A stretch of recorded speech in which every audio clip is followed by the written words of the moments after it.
Hello students, स्वागत है आपका हमारे ब्रिलियंट्स लॉन्चर पे। आज के इस वीडियो में हम लोग डिस्कस करेंगे क्लास 12 का केमिस्ट्री का फोर्थ चैप्टर केमिकल काइनेटिक्स। मैं यहाँ पर आपको बेसिक्स यहाँ पर डिस्कस करूंगा, ठीक है। बेसिक्स फ्रॉम द स्टार्टिंग, मतलब मैं आपको इवन ये भी बताऊंगा कि ऑर्डर ऑफ रिएक्शन क्या होता है, कैसे कैलकुलेट करते हैं, उसका मतलब क्या होता है। तो बिना टाइम वेस्ट किए चलो अपना आज का टॉपिक अपन स्टार्ट करते हैं। सबसे पहले अपन डिस्कस कर लेते हैं कि ऑर्डर ऑफ रिएक्शन एक्चुअल में होता क्या है। देखो, ऑर्डर ऑफ रिएक्शन को स्मॉल एन से रिप्रेजेंट किया जाता है, ये बात को आप याद रखना, ठीक है। ऑर्डर ऑफ रिएक्शन को अपन क्या करते हैं, स्मॉल एन से इंडिकेट करते हैं, इस बात को आप याद रखिएगा।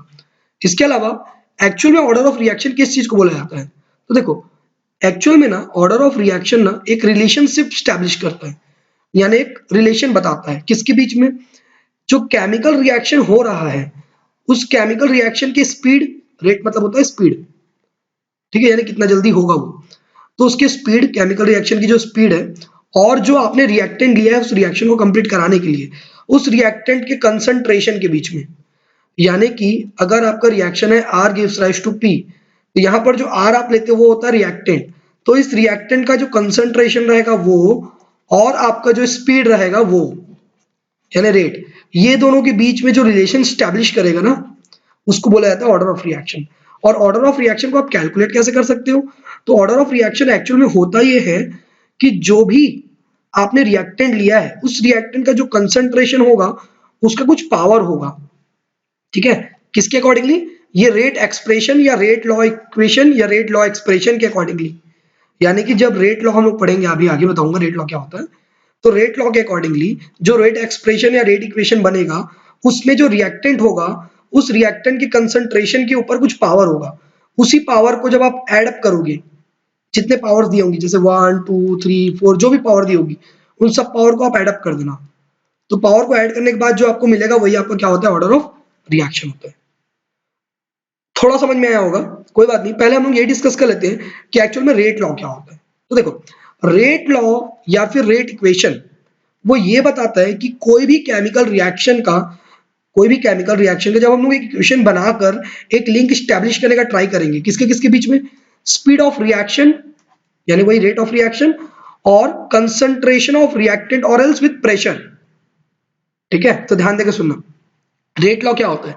रेट लॉ और रेट इक्वेशन किसी भी केमिकल रिएक्शन का एक ऐसा इक्वेशन है जो कि उसके रेट या उस रेट यानी स्पीड, जो कि उसके स्पीड या उसके रेट के साथ उसके कंसंट्रेशन ऑफ रिएक्टेंट या विद प्रेशर के साथ एक रिलेशन स्टैब्लिश करेगा, जहां पर ये जो कंसंट्रेशन रहेगा ऑफ रिएक्टेंट इसकी कुछ पावर रहेगी, एक्स वाई ए बी जो भी पावर रहेगी, ठीक है। और वो पावर मे बी और मे नॉट बी उस रिएक्टेंट के स्टाइकियोमेट्रिक कोएफिशिएंट के बराबर हो सकती है। अब ये भी नहीं समझ में आया होगा, कोई बात नहीं, मैं आपको बनाकर बताता हूँ रेट एक्सप्रेशन को। लेट अस सपोज एक रिएक्शन हो रहा है A plus B gives rise to C plus D, जहां पर जो small A, small B, small C और स्मॉल डी है उसको आप बड़े प्यार से नंबर ऑफ मोल्स बोलते हो। क्या बोलते हैं आप उसको, नंबर ऑफ मोल्स, याद है ना, इतना तो पता ही होगा।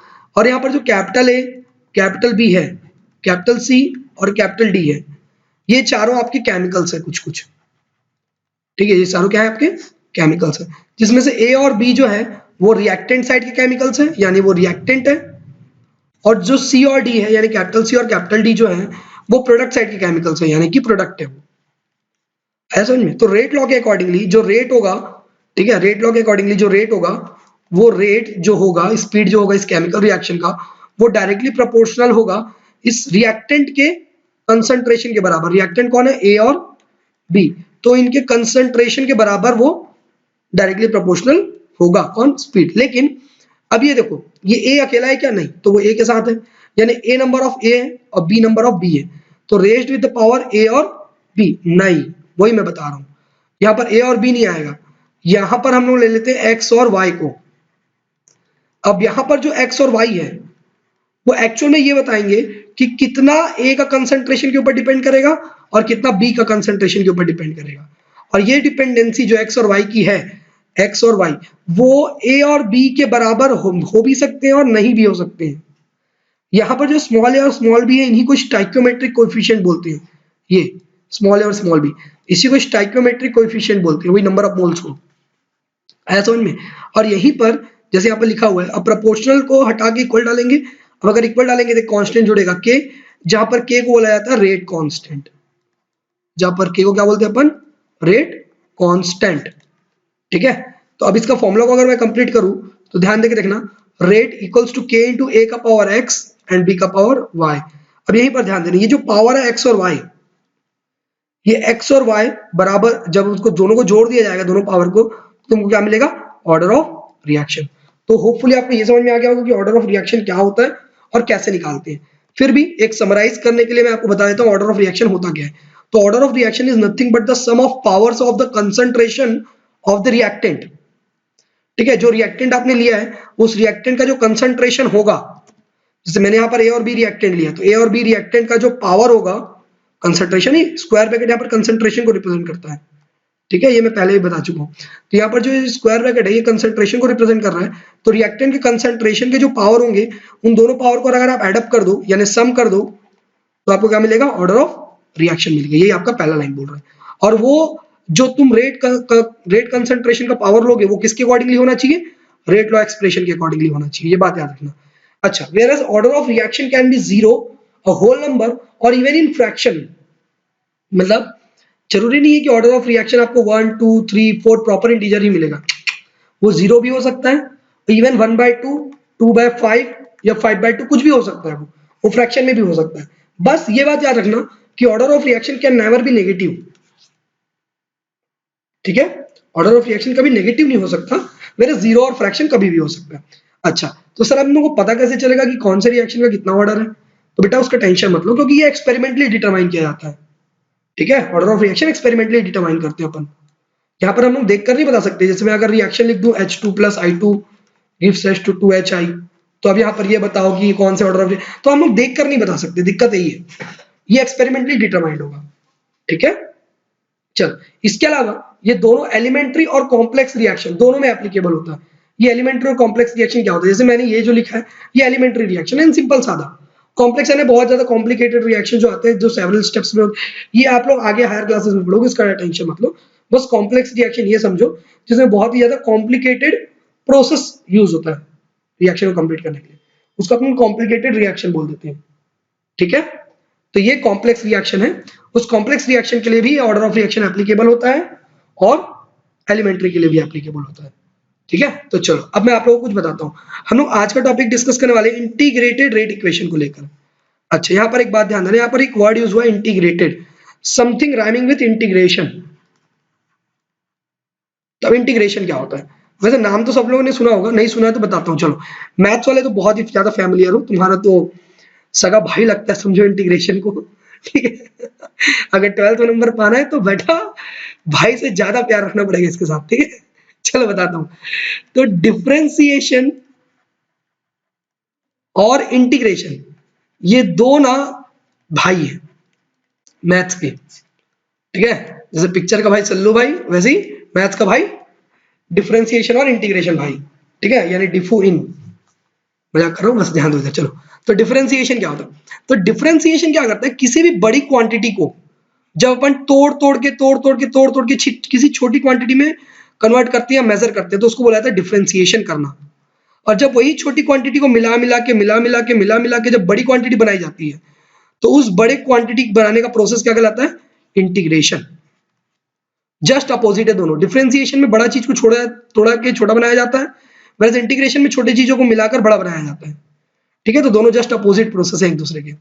अभी यहाँ पर एकदम सिंपल सी बात है कि इंटीग्रेटेड रेट इक्वेशन है, यानी किसी छोटे रिएक्शन के रेट को जोड़ जोड़कर बड़ा रेट का इक्वेशन बनाना है अपने को। तो वो जो छोटा वाला रहेगा उसको क्या बोलेंगे, ऑब्वियसली उसको डिफरेंशिएटेड बोलेंगे, यानी डिफरेंशिएशन। तो डिफरेंशियल या डिफरेंशिएटेड, ये एल है।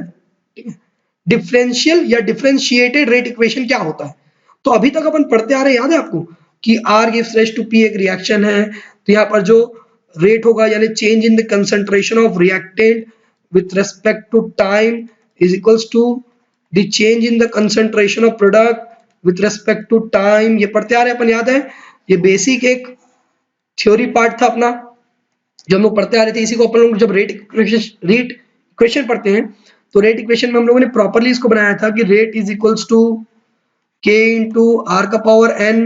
ये अपन पढ़ चुके हैं ऑलरेडी, अभी मैं बता के आया हूँ आपको थोड़ी देर पहले ही कि रेट जो होगा वो के इंटू कंसेंट्रेशन ऑफ आर का पावर एन के बराबर होगा।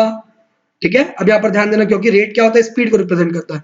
स्पीड ये बताता है कि कितना जल्दी रिएक्टेंट प्रोडक्ट में कन्वर्ट होगा, कितने जल्दी होगा, इतनी जल्दी होगा, यानी minus D R by D T is equals to, ये आ जाएगा के इंटू आर का पावर एन।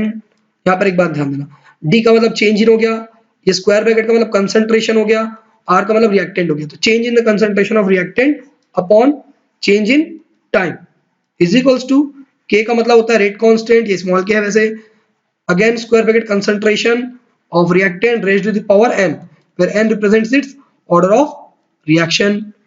अच्छा, इसके अलावा मैं कुछ और बता दूं आपको, यहाँ पर जो माइनस साइन है वो क्या चीज को इंडिकेट करता है, माइनस साइन इंडिकेट करके ये बता रहा है कि ये क्या हो रहा है, कम हो रहा है। ठीक है, यानी माइनस साइन इंडिकेट करता है डिक्रीमेंट को तुम्हारा, यानी decreases in the concentration of reactant को माइनस साइन इंडिकेट कर रहा है। तो सर अगर रिएक्टेंट सबको पता है कि जब एक रिएक्शन होता है तो रिएक्टेंट प्रोडक्ट में कन्वर्ट होता है, तो रिएक्टेंट जब प्रोडक्ट में कन्वर्ट होगा तो रिएक्टेंट कम हो जाएगा, इसीलिए माइनस साइन लगा। तो सर प्रोडक्ट बढ़ेगा भी, तो इसीलिए तो प्लस साइन लगा भाई, यहाँ पर लगा ना प्लस, प्लस का मतलब वही इंक्रीमेंट को इंडिकेट कर रहा है, माइनस साइन उसको डिक्रीमेंट को इंडिकेट कर रहा है। आगे समझ में? ठीक है, तो ये पॉइंट क्लियर हुआ। तो ये जो मैंने यहाँ पर लिखा है ये है तुम्हारा डिफरेंशियल रेट इक्वेशन। अब इसी डिफरेंशियल रेट इक्वेशन को मेरे को इंटीग्रेट करके क्या करना है, बड़ा बनाना है। अच्छा, इंटीग्रेशन का सिंबल ये होता है। ठीक है, जैसे हम लोग एस लिखते हैं ना, तो एस का ये वाला डंडी को पकड़ के ऊपर खींच दो और ये वाले को पकड़ के नीचे खींच दो, तो ये ऐसा स्ट्रेच हो जाएगा। तो ये होगा तुम्हारा इंटीग्रेशन का सिंबल। ठीक है, तो होपफुली आपको इतना तो समझ में आ गया होगा। आज के लिए बस इतना ही है। ठीक है, अगर आपने हमारे YouTube चैनल को अभी तक सब्सक्राइब नहीं किया है तो सब्सक्राइब कर लीजिए। आप हमको टेलीग्राम चैनल पे भी ज्वाइन कर सकते हो और इंस्टाग्राम पे फॉलो भी कर सकते हो, same with the name of brilliants launcher. इसके अलावा आप हमारे वेबसाइट को विजिट कर सकते हो brilliantslauncher.in करके। ठीक है, और अगर आपको कोई क्वेरी हो तो feel free to ask in this number. ठीक है, चलो, थैंक यू।